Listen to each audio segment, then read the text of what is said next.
रांची से बड़ी खबर इसी बीच आ रही है। आपको बता दें कि ईडी के समन के खिलाफ सीएम हेमंत सोरेन पहुंचे सुप्रीम कोर्ट। यह बड़ी खबर इस वक्त आ रही है। मुख्यमंत्री ने समन के खिलाफ दाखिल की रीट पिटीशन। यह बड़ी खबर, जमीन घोटाला मामले में सीएम से होनी थी पूछताछ सोरेन को। सोरेन ने पत्र भेजकर समन को चुनौती दी है और सीएम ने समन के खिलाफ दाखिल की रीट पिटीशन। बड़ी खबर इस वक्त आ रही है। दरअसल सोरेन को यानी मुख्यमंत्री को ईडी की तरफ से समन भेजा गया था, जिसके खिलाफ फिलहाल सुप्रीम कोर्ट पहुंच चुके हैं मुख्यमंत्री हेमंत सोरेन और पूरे मामले पर चुनौती दी गई है। इस दरअसल जो समन था उसको अब देखना यह है कि इस पूरे मामले पर होता क्या है। रांची से यह बड़ी खबर इस वक्त आ रही है। ईडी के समन के खिलाफ सीएम हेमंत सोरेन पहुंचे सुप्रीम कोर्ट। मुख्यमंत्री ने समन के खिलाफ दाखिल किया रीट पिटीशन। जमीन घोटाला मामले में सीएम की होनी थी पूछताछ और सोरेन ने पत्र भेजकर समन को चुनौती दी है। सीएम ने समन के खिलाफ दाखिल की रीट पिटीशन। यह बड़ी खबर इस वक्त आ रही है रांची से, जहां पर मुख्यमंत्री हेमंत सोरेन को आज ईडी के सामने पेश होना था। आपको बता दें कि ईडी के सामने पेश नहीं होने के खबर सामने आने के बाद अब खबर इस वक्त बड़ी आ रही कि मुख्यमंत्री ने पूरे ये जो समन था इसको चुनौती दी है। सुप्रीम कोर्ट में साफ तौर पर इसके खिलाफ रीट पिटीशन दाखिल किया गया है।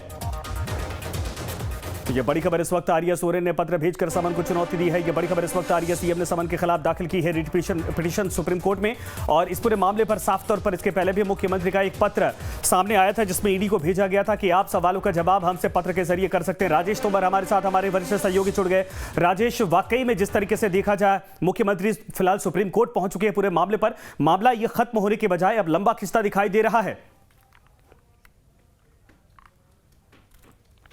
देखिए, मामला ये है संजय कि चूंकि ईडी का लगातार नोटिस उनको जा रहा है, समन जारी किया जा रहा है और कहा जा रहा है कि आप दफ्तर आइए, आपसे पूछताछ होगी। लैंड से जुड़ा मामला है, जमीन से जुड़ा मामला है।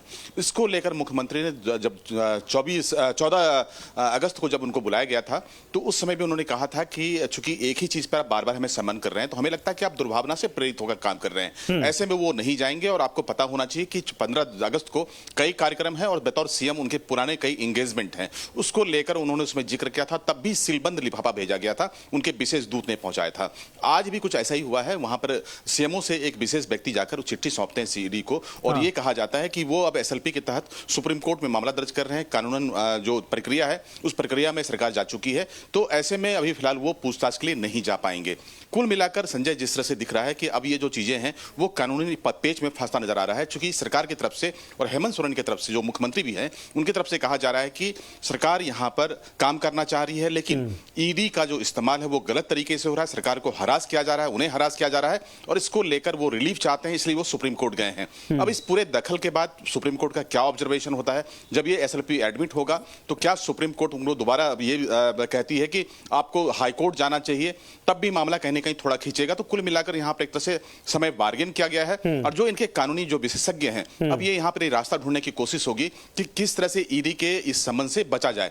वहीं अब ईडी पूरे प्रकरण को लेकर जो उनके अपने विशेषज्ञ हैं उनसे ये जानने की जरूर कोशिश करेंगे कि आखिर हेमंत सोरेन से कैसे पूछताछ हो, क्योंकि मामला जमीन घोटाला से जुड़ा है। तो जैसे जैसे चीजें बढ़ रही हैं, चीजें पेचीदा नजर आ रहा है। कुल मिलाकर अब किस रुख ये चीजें जाती हैं इसके लिए थोड़ा इंतजार करना होगा संजय। मामला ये भी था, बीच में खबर आई थी कि मुख्यमंत्री ने बकायदा ये कहा था ईडी को कि आप परेशान हमें कर रहे हैं, चूंकि आप एक राजनीतिक भावना से ग्रसित होकर इस तरीके से सरकार को बदनाम करने की कोशिश कर रहे हैं, लेकिन मैं सवालों का जवाब दूंगा पत्राचार के जरिए। क्या यह खबर सच थी? देखिए, बिल्कुल सही खबर थी। उसमें देखिए सीएम ने जो कहा था, उसमें जो जवाब दिया था उसमें ये उल्लेख किया गया था कि आपने जो टाइमिंग चुना है, जो आपने समय तय किया है वो 14 अगस्त का है और आपको पता होना चाहिए कि उस समय राज्य सरकार पूरी तैयारी में होती है। 15 अगस्त को स्वतंत्रता दिवस है, सरकार उस समय स्वतंत्रता दिवस मनाती है और उससे पहले बतौर मुख्यमंत्री उनके कई पहले से कार्यक्रम फिक्स हैं। तो ऐसे में उनको 14 तारीख का जो समय तय किया गया वो किस आधार पर तय किया गया, तो ये पहले उसका जवाब दें। जो एसएलपी दायर किया गया है ये भी कहा जा रहा है, जो सूत्रों के हवाले से कहा जा रहा है कि इसकी भी चर्चा उसमें है कि ईडी ने दुर्भावना से प्रेरित होकर उनको 14 तारीख को बुलाया था। देखिए, इसमें शब्दों का क्या इस्तेमाल होता है संजय वो तो बाद में पता चलेगा। लेकिन जो मजमून है उस चिट्ठी का, जो उन्होंने एसएलपी दायर किया उसमें साफ कहा है कि 14 अगस्त को जो ईडी ने उनको कॉल किया था, उस कॉल के पीछे कहीं ना कहीं ईडी उनको परेशान करना चाहती थी, ईडी उनको डिफेम करना चाहती थी। शायद यही कारण है कि 14 तारीख को उनको बुलाया गया। 15 तारीख को स्वतंत्रता दिवस है, पर हर एक राज्यों में इस तरह के जो फंक्शन होते हैं उसमें सीएम की उपलब्धता काफी अनिवार्य होता है और उससे पहले सीएम के प्रीफिक्स्ड मीटिंग होते हैं, पहले से तय मीटिंग होते हैं। अब जिस तरह से चीजें जा गई हैं सुप्रीम कोर्ट में, ये तमाम चीजों का उल्लेख है। एक बात और भी यहाँ पर समझने वाली होगी कि छत्तीसगढ़ में भी ईडी ने लगातार पूछताछ कर रही थी और वहां भी सरकार ने रिलीफ मांगा था। शायद ये भी एक कारण है कि यहाँ पर जो सरकार है वो सुप्रीम कोर्ट में दखल चाहती है कि सुप्रीम कोर्ट पूरे मामले को लेकर दखल दे, और ईडी जिस तरह से पूछताछ कर रही है उससे कम से कम इनको थोड़ा राहत मिले, राहत मिल जाए। बिल्कुल सही आपने कहा, धन्यवाद इस पर तमाम जानकारी के लिए। कुल मिलाकर ये कहा जा सकता है कि मुख्यमंत्री फिलहाल आपको बता दें कि सुप्रीम कोर्ट पहुंच चुके हैं। पूरे मामले को लेकर कहा जा रहा है कि इस पूरे मामले पर राहत की उम्मीद तो है, लेकिन जिस तरीके से कहा गया है कि ये जानबूझकर परेशान किया जा रहा है, इस पर क्या होता है सुप्रीम कोर्ट का रुख, सबको इंतजार है।